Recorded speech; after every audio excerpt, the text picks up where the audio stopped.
예, 빚진 자의 마음으로 살자라는 제목을 함께 은혜를 나누겠습니다. 여러분, 빚진 자로 산다는 게 기분이 그렇게 좋은 일은 아닙니다. 그러니까 안정감 없이 항상 약간 불안한 마음으로 살아야 됩니다. 내가 아직 그 빚을 안 갖고 있어요. 예를 들어서 크레딧 카드, 신용카드에 빚을 지고 사는 상황을 한번 생각해 보세요. 그러면은 항상 내 마음에는 불안한 마음이 있어요. 이걸 갚아야 될 텐데, 갚기 전까지는 이게 만족감이 없는데, 그런 마음이 있어요. 그러니까 약간 기울어진 마음이 되는 거죠. 이렇게 기울어진 마음으로 그렇게 살게 되는 것입니다. 사도 바울은요, 본인이 빚진 자다. 그러니까 말하자면, 복음의 빚진 자다. 그런 말을 했습니다. 로마서 1장에 얘기를 했어요. 본인 스스로가 나는 빚진 자다. 모든 사람에게 빚진 자다. 그러니까 많이 배운 사람에게도 빚진 자고, 많이 배우지 못한 사람도에게도 빚진 자고, 지혜가 있다는 사람에게도 빚진 자고, 어리석다고 하는 사람에게도 빚진 자다. 그렇게 얘기를 해요. 그러니까 사도 바울 생각해 보세요. 본인이 많이 배운 사람이에요. 율법 학자 수준이었습니다. 그는 정말 하나님의 율법이라면 내로라 하는 사람이었어요. 그런 사람이었기 때문에 예수님을 믿지 못하고 오히려 예수님을 핍박하고 예수님을 믿는 사람들을 핍박하러 다니는, 잡아 죽이러 다니는 그런 사람이었어요. 그랬다가 다메섹 도상에서, 그러니까 예수 믿는 사람을 잡으러 가려고 다메섹으로 가는 길에 예수님을 극적으로 만나고 완전히 180도 바뀌어서 예수님을 믿는 사람이 됐어요. 그러니까 기독교인이 된 거예요. 크리스천이 된 겁니다. 전에는 크리스천을 잡아 죽이는 사람이었지만 이제는 예수님 만나고 나서 내가 더 이상 그러면 안 되겠구나. 이제는 나도 예수님 믿는 사람이 되었으니 온 세상에 복음을 전하는 사람이어야 되겠구나. 누구보다도 예수님께 빚진 마음, 또 예수 믿는 사람들에게 대한 빚진 마음이 큰 사람이었습니다.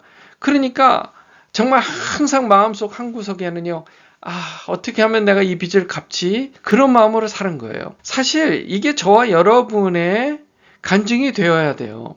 우리는 하나님 앞에 죄인이었다가 모든 죄가 십자가에 못 박혀 다 함께 사라져 버렸잖아요. 그리고 우리를 구원하시고 우리를 사랑하신다고요. 하나님의 자녀 삼아 주셨단 말이에요. 그러니까 우리도 빚진 자입니다. 빚진 자인 거예요. 그러니까 그 빚을 어떻게 하면 갚을까라고 생각하는 게 당연한 거예요. 이렇게 기울어진 그런 비탈길에 서 있으면 우리 몸은 항상 올라가든 내려가든 해야 될 텐데 하는 느낌이 드는 것 같이 우리가 예수 그리스도 때문에 사랑에 빚진 마음으로 그렇게 살아가는 거예요. 그게 정상입니다. 그게 오히려 우리에게 평안을 주는 거예요. 사도 바울은요, 그가 나는 복음에 빚진 사람입니다. 나는 빚진 사람으로 살아갑니다. 라고 얘기하기 바로 직전에 이렇게 얘기해요. 먼저 내가 예수 그리스도로 말미암아 너의 모든 사람에 관하여 내 하나님께 감사함은 너의 믿음이 온 세상에 전파됨이로다. 내가 그의 아들의 복음 안에서 내 심령으로 섬기는 하나님이 나의 증인이 되시거니와 항상 내 기도에 쉬지 않고 너희를 말하며 어떻게 하든지 이제 하나님의 뜻 안에서 너에게로 나아갈 좋은 길 얻기를 구하노라. 아멘. 저는 예전에요, 돈을 많이 번 사업가인데요. 거의 재벌입니다. 그런 사업가인데 자동차도 고급 자동차도 안 타고 옷도 그냥 남들이 입는 옷을 입고 대신에 자기 돈으로 어려운 사람들을 돕는 거예요. 고아원을 도와요. 그리고 학교에 장학금을 줘요. 홈리스들을 전도하는 일에 사용해요. 아프리카에 그 우물을 또 파서 어려운 사람들을 도와요. 사람들이 물어봤어요. 왜 당신은 그렇게 편하게 살 수 있는데 어떻게 그렇게 가진 돈을 그렇게 다 써가면서 다른 사람을 위해서 쓰냐고 라고 물어봤어요. 그랬더니 저는 고아였어요. 그래서 고아로 사는 게 얼마나 힘들고 어려운지 누구보다 잘 압니다. 그러다가 예수 믿게 돼서 하나님 아버지로 섬기면서 저는 너무너무 행복하게 되었어요. 그래서 그때부터 제 마음에는 항상 빚진 마음이 있었습니다. 나도 이렇게 어렵다가 하나님의 은혜로 이렇게 잘 살게 됐잖아. 그러니까 나도 다른 사람에게 도우면서 살아야지. 이 사람이 그렇게 마음을 먹은 거예요.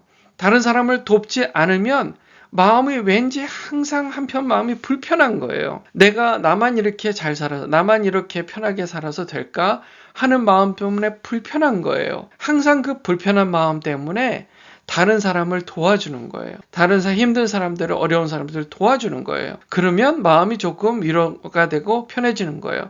그렇다고 그 불편한 마음이 다 사라지는 게 아닙니다. 그래서 계속해서 어려운 사람들을 돕는 거였습니다. 그거예요. 그게 빚진 마음입니다. 사도 바울이 그랬습니다. 그는 온 세상에 복음이 전파되는 것에 감사했어요. 9절 말씀이에요. 내가 그의 아들의 복음 안에서 내 심령으로 섬기는 하나님이 나의 증인이 되신다. 내가 기도한다. 내 마음으로 섬기는 하나님이 그 증인이 되시는데 기도할 때마다 너희를 기억한다. 라고 얘기를 하는 겁니다. 아니 요즘같이 생각해 보세요. 우리도 나 살기도 바쁘고 내 생각, 내 문제 생각하기도 바쁜데 다른 사람을 기억하며 다른 사람이 잘 되기를 바라는 마음, 이게 특별한 일이잖아요. 그게 빚진 마음이 아니면 가능하지 않다는 거예요. 10절에 어떻게 하든지 이제 하나님의 뜻 안에서 너에게로 나아갈 좋은 길 얻기를 구하노라. 당시 여러 가지 사정 때문에 성령님이 문을 열어주시지 않으셔서 여러 가지로 일 때문에 로마에 가는 것이 좀 막혀있는 상황인데 굳이 막혀있으면 안 가고 말어 할 텐데 마음에 항상 부담감을 갖고 있는 거예요. 로마로 가야 될 텐데, 로마 사람들에게 가서 거기서 복음을 전해야 될 텐데, 이런 마음을 계속 갖고 있는 거예요. 왜요? 빚진 마음이 있으니까요. 이렇게 얘기하는 거예요. 내가 너희 보기를 간절히 원하는 것은, 뭐가 아쉬워서 그렇게 간절히 원하는 거예요? 사랑에 빚진 마음, 복음에 빚진 마음이 있으니까 간절히 원하는 거예요. 어떤 신령한 은사를 너희에게 나누어 주어 너희를 견고하게 하려 함이니 빚진 마음이 있었어요. 그들에게 성령의 역사하심을 경험하기를 원했어요. 경험하게 해주기를 원했어요.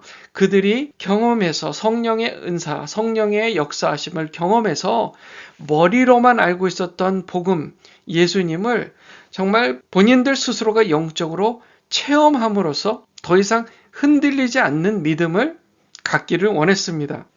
견고한 믿음을 갖기를 원했어요. 12절에 이는 곧 내가 너희 가운데서 너희와 나의 믿음으로 말미암아 피차 안위함을 얻으려 함이라. 서로 위로가 된다는 거예요. 나도 너희들에게 가서, 당신들에게 가서 복음을 그렇게 전하고 그렇게 해서 당신들의 그런 믿음이 견고해지는 것을 보기 전까지는 도무지 마음이 불편해. 복음에 비친 마음, 이거 어떡할 거야? 내가 왜 내 마음도 좀 편해지려고. 당신들 마음들도 편해지겠지만 내 마음도 그렇게 해야 좀 편해지겠어?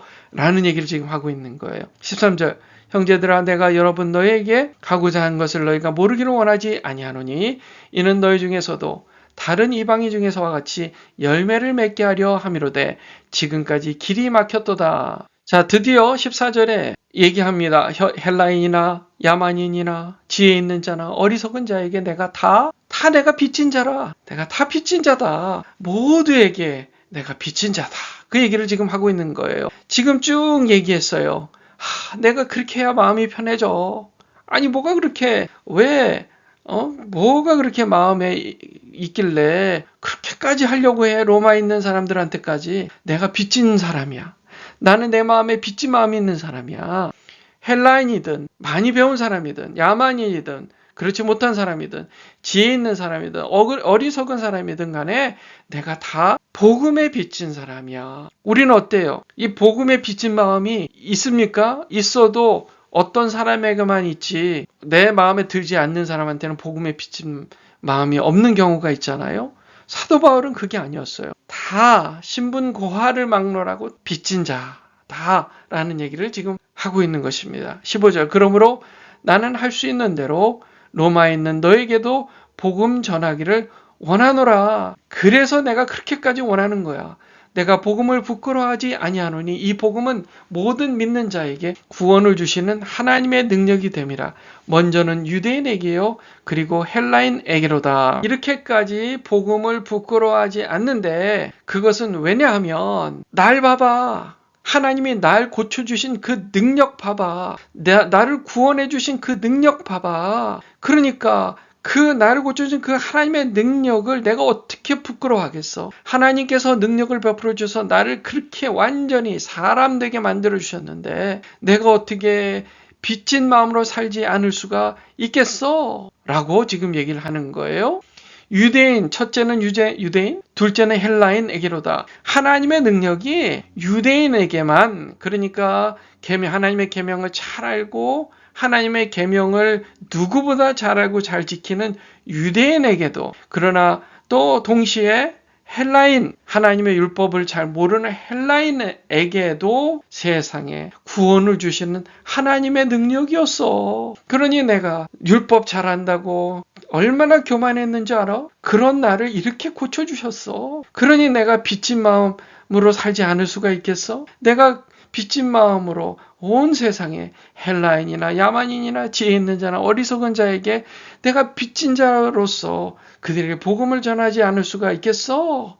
하면서 17절에 복음에는 하나님의 의가 나타나서 믿음에 이르게 하나니 기록된 바 오직 의인은 믿음으로 말미암아 살리라 함과 같으니라. 아멘. 복음에는 하나님의 의가 나타난다는 겁니다. 그는 알았어요. 하나님의 의를 나타내는 게 자기가 율법을 잘 지켜가지고 그렇게 해서 하나님의 의를 나타낼 줄 알았는데 그게 아니었어요. 복음을 경험하고 나니까 하나님의 의가 나타난 거예요. 왜요? 사람의 힘으로는 하나님의 의를 이룰 수가 없다는 것을 누구보다 잘 알고 있었어요. 대신 예수 그리스도 하나님의 아들만이, 그분만이 십자가에 못 박혀 죽으심으로 하나님의 공의를 나타내실 수 있다는 사실을 그가 머릿속 깊이 마음속으로 뜨겁게 깨닫게 된 거예요. 어제 주일 설교에도 그 얘기를 나눴습니다. 꼭 어제 주일 설교 하나님의 공의에 관한 이야기 꼭 들으시면 좋겠습니다. 믿음으로 믿음에 이르게 한다. 오직 의인은 믿음으로 말미암아 산다. 행위가 아니에요. 율법을 지켜서가 아니에요. 율법을 잘 지켜도 구원을 받을 수 있는 게 아니었다는 것을 깨달아 안 것입니다. 그게 하나님의 능력이었어요. 하나님의 능력, 사람의 능력이 아니라는 겁니다. 그러므로 저와 여러분도 바울처럼 누구에게나 복음의 빚진 자로서 항상 마음의 부담감을 느끼고 사시길 주님의 이름으로 축원합니다. 저는 선포합니다. 우리에게 복음의 부담감, 복음의 빚진 마음, 항상 빚진 마음, 하나님께 갚는다는 것은 곧 아직 예수님을 믿지 못하는 사람들, 아직 복음을 듣지 못하는 사람들, 아직 하나님을 믿는다고 하지만 복음의 그 진수를 잘 이해하지 못하는 사람들에게 진정한 복음, 의인은 믿음으로 말미암아 산다는 그 진정한 복음을 전하는 것, 거기에 대하여 마음속 깊이 언제나 부담감을 느끼고 또 빚진 마음으로서 실제로 그것을 행함으로써 복음을 전파하는 저와 여러분들 다 되시기를 주님의 이름으로 축원합니다.